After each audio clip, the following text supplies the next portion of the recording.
So hello everybody, I am Louise Eddington with Utah for Bernie Sanders, and this is the second interview in our project to feature other progressive candidates who are Bernie thinkers, so that we can grow the progressive movement from the ground up.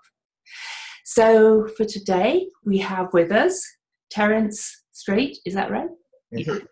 Yeah, and I'm not going to go into your whole bio. I'm going to let you tell people about yourself. But Terence is running for the House of Representatives in Maryland District 4. And it's an interesting race there because there's no incumbent to fight against. But it's quite, I believe it's quite a race for it. So I'll let you tell people about yourself first of all. Okay. Well, I have lived kind of all over the place. I was born in Michigan, grew up in Indiana.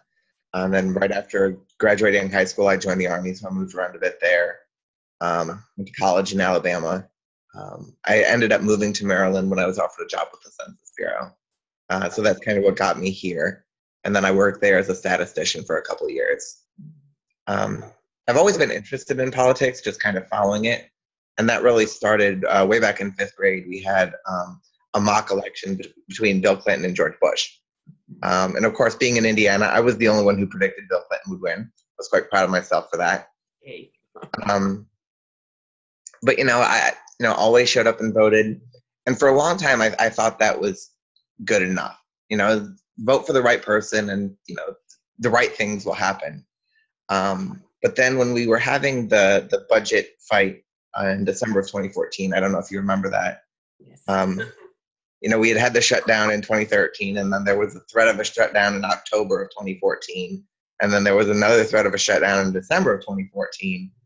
And then they eventually did come together with a really horrible budget deal.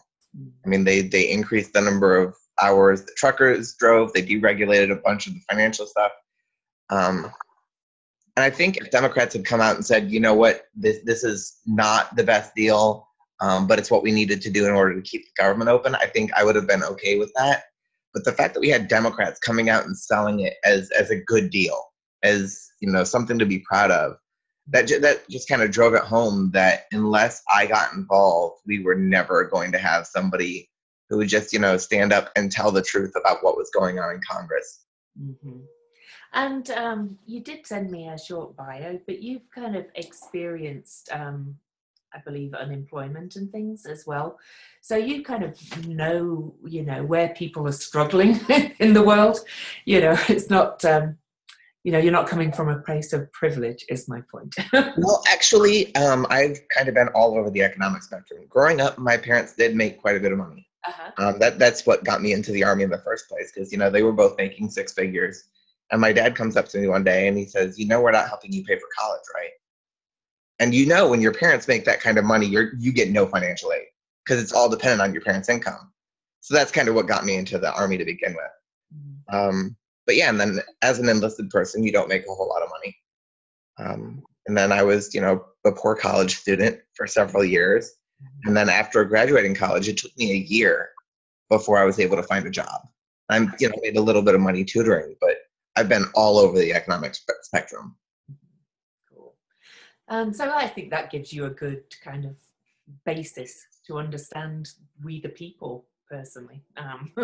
So would you tell us a little bit about your policies and how they align with Bernie and why you support Bernie? Sure. I tend to look at everything from a very high level. So I see how a lot of different policies are interrelated, like how the war on drugs connects to the police violence and the terrible state of incarceration around the country, and how it interacts with illegal immigration, because a lot of people who are fleeing across the southern border are running away from very dangerous situations, where they have a high probability of dying because of our drug policies that are enabling the various drug lords in the cartels down there. So all of these things are not separate entities that need to be dealt with separately. They're all pieces of a whole. And so that's kind of where my policy comes from, is seeing how everything interrelates, but also kind of having more of a future focus. where, nobody in Congress really plans for anything past the next election cycle. And, that has real consequences. I know Bernie Sanders gave a floor speech when we were going into Iraq. It's like, what are we going to do next? And that type of thinking is relatively rare.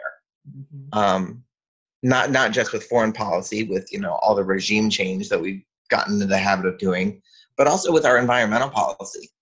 I mean, when Miami is underwater, that's the wrong time to start doing something about climate change. Yes. And with automation, when millions of people are unemployed because all the service industries have been replaced with robots, that's the wrong time to start talking about doing something there. And nobody is talking about these things. And the funny thing about the automation point, and this is just something that drives me insane, is it's used in an argument against raising the minimum wage. People will say, especially people on the right will say, if you raise the minimum wage, all those jobs are just going to get automated away. And they just completely ignore the fact that prices for automation keep going down. So it doesn't matter how little you pay a human being, eventually a robot's going to be cheaper. And we need a plan for that. And so the biggest part of the reason that I support Bernie is because he recognizes how broken the system is and wants to fix it. And one of the things that I like to say is that Bernie Sanders sees the world as it should be now and wants to work to get us to that point. And I see myself as just taking the next step. I see the world as Bernie wants to make it, and then see the world as it needs to be in the future. Yeah. So that I think my policies and Bernie's policies fit very well together in terms of our focus. I think the lack of foresight in politics shows particularly with people of colour as well, I would say, wouldn't you agree? It's like right back to the beginning, end of slavery, but what happens then? All these people encourage them to move north, and then what happens then? They just end up in the ghettos, and we have the situation we're in now. So that actually has a lot of other things that go into it. So you have the redlining policies where, yes, banks weren't investing in these communities. And then, for a long time, and not even for a long time, like still today, they've done psychological experiments where they send out identical resumes. And then, one resume will have a stereotypical white name like Michael or whatever. And they'll break it up like stereotypical white male names, stereotypical white female names, and then for stereotypical Black and Latino names. And the Blacks and Latinos with the identical resume, just from the names, were so much less likely to get a call back about the job or to actually get the job.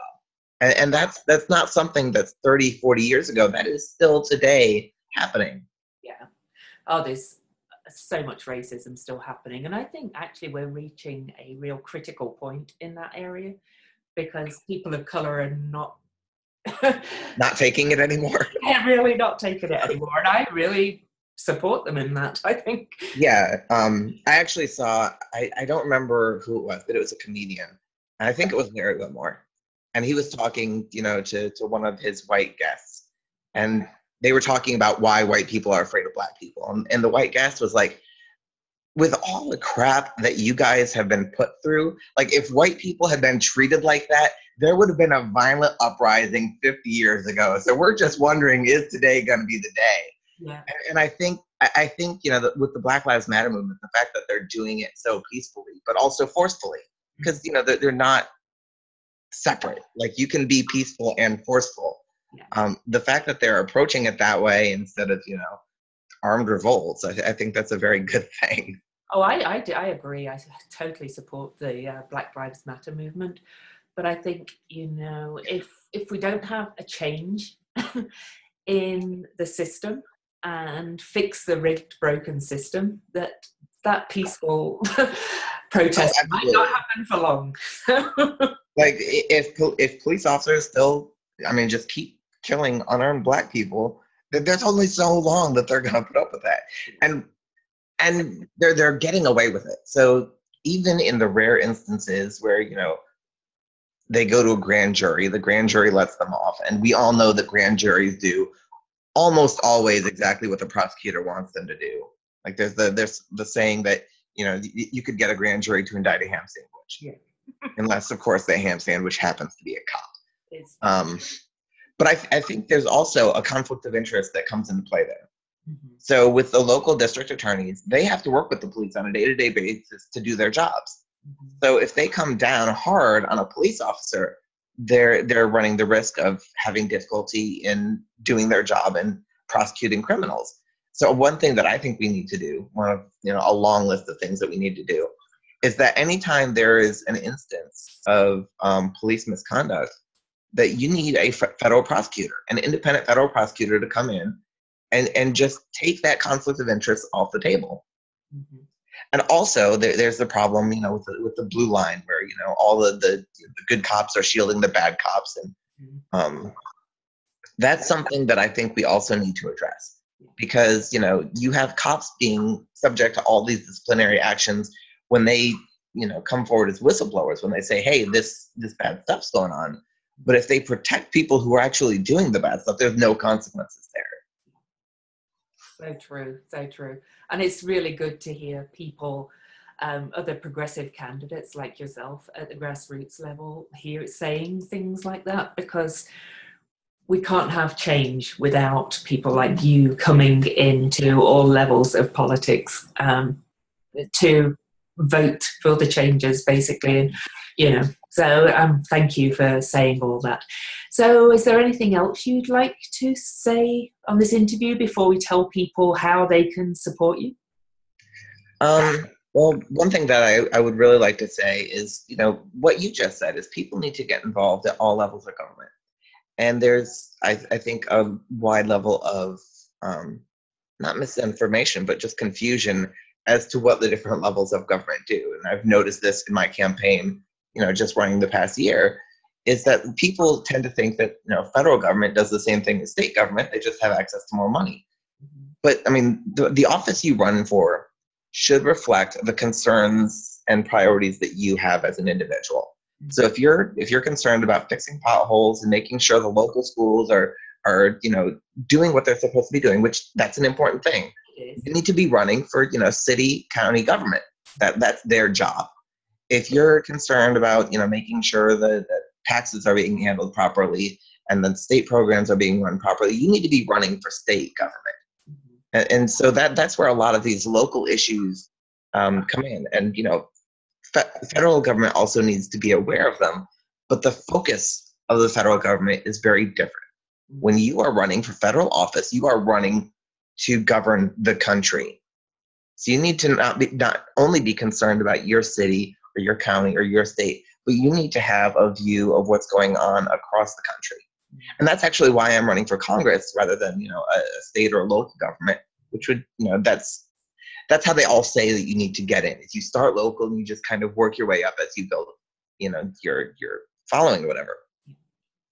But I've lived in 13 states. So, I mean, I love Maryland. This is one of the nicer places that I've lived. But in terms of where my focus is historically, when you move around that much, you take more of a national view, because that is what affects you the most. Because, you know, you're in one state one year, another state another year. National policies are what it's going to be the driving force on your life.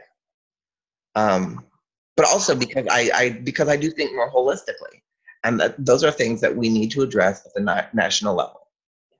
Like I was saying about criminal justice reform, you know, you can do that in one state, but then you're going to have one state that has one policy with regard to police violence, another state has another policy. But if you implement something at the federal level, you know there's going to be consistency. I totally agree. State politics wouldn't be for me, because you obviously hear I'm not even from this country originally. I am a citizen now, and the accent is a little bit noticeable. And I actually studied American studies back in the UK, and I really do see the bigger picture too. I see, you know, how it's all wrong at a major level. So I'm glad to hear other candidates do, and thank you for sharing that with people, because that's really good information for others. Oh, excuse me. Can't even find my mouse. Sorry. It's gone. Okay. Sorry about that. No problem. So, yeah, so would you like to tell people how they can support you and what your Facebook page is called and Twitter, how to follow you? Because I take it the more following you have, the better. Absolutely. So my website is Strait for Congress. That's STRAIT for Congress. And then, if you look on Facebook, just search for Terence Strait. You'll find me. You'll find both my candidate page and you'll find my personal page. And then my Twitter handle is Strait 2016. Cool. And your website, is that the number 4 or the letter? The word for Strait, FOR, Congress. Yeah, cool. And so thank you very much for joining us, and have a great rest of your day, and good luck in the election. Thank you.